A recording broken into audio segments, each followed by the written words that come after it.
God's Order. E. Dennett.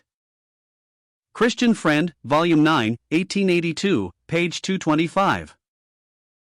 In every relationship or position in which the believer may be set, the secret of happiness lies in the maintenance of the divine order.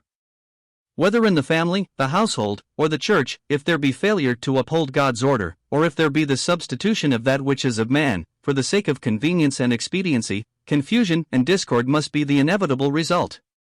How many striking evidences of this may be gleaned from the Scriptures? Take first the family.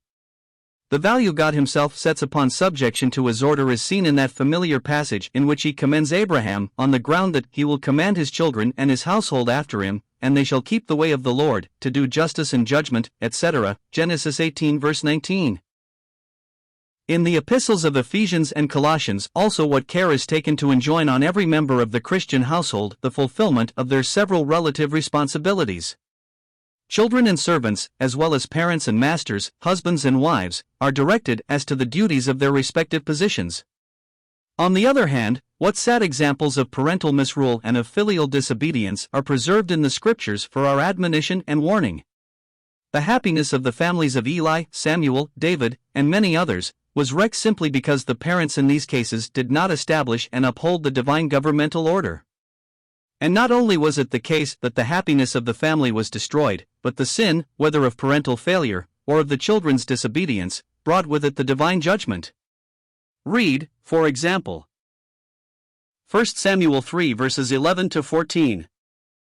Wherein lies then the maintenance of God's order in the family?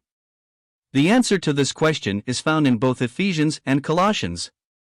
Ephesians 5 verses 22 to 33, Ephesians 6 verses 1 to 9, Colossians 3 verses 18 to 25, Colossians 4 verse 1.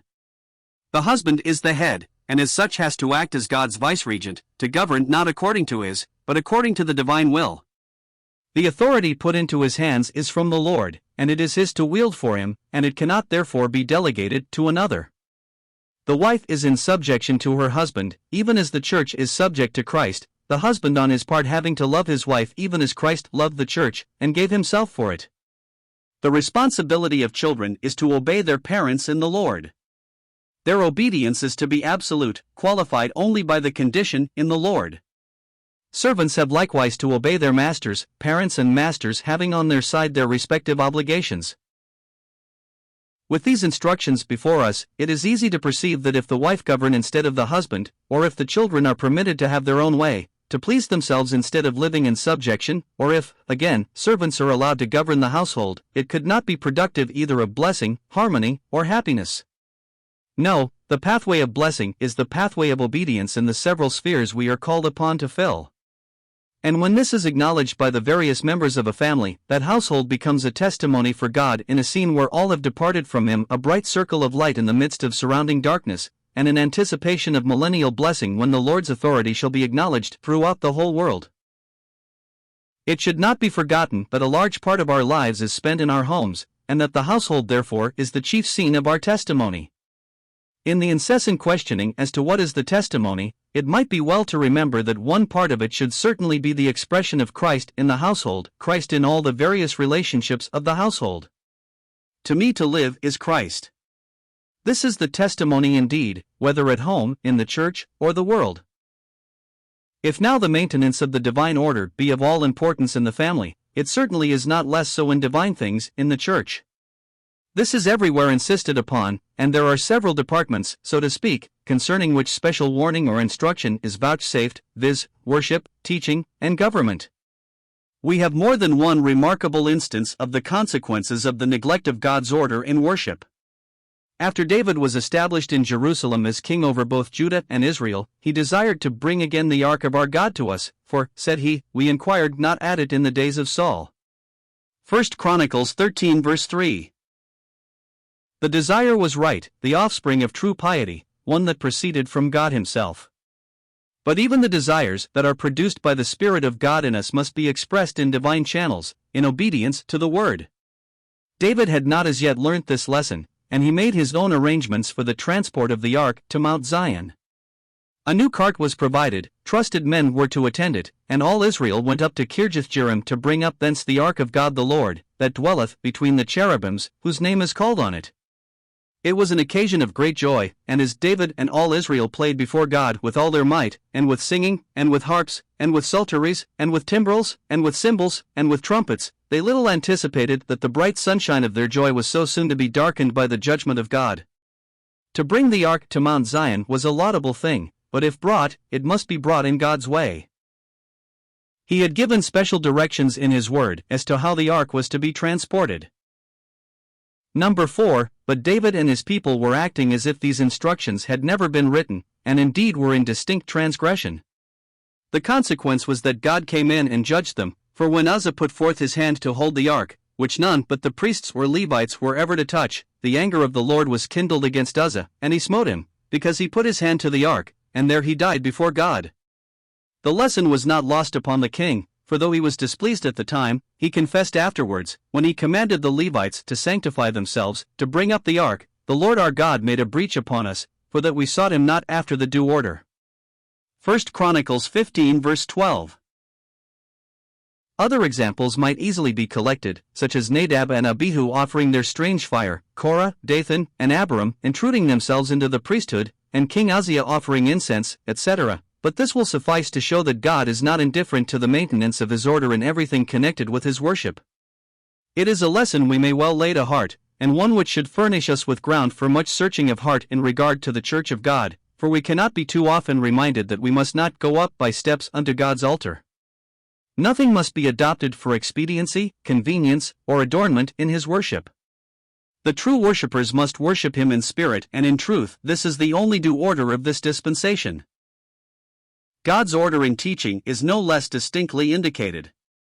Let the woman learn in silence with all subjection. But I suffer not a woman to teach, nor to usurp authority over the man, but to be in silence. For Adam was first formed, then Eve. 1 Timothy 2 verses 11 to 13. And it is not without significance that the instruction as to the Lord's Supper and the assembly, 1 Cor 11 to 14. should be prefaced by a statement of the relative position of the man to Christ and of the woman to the man.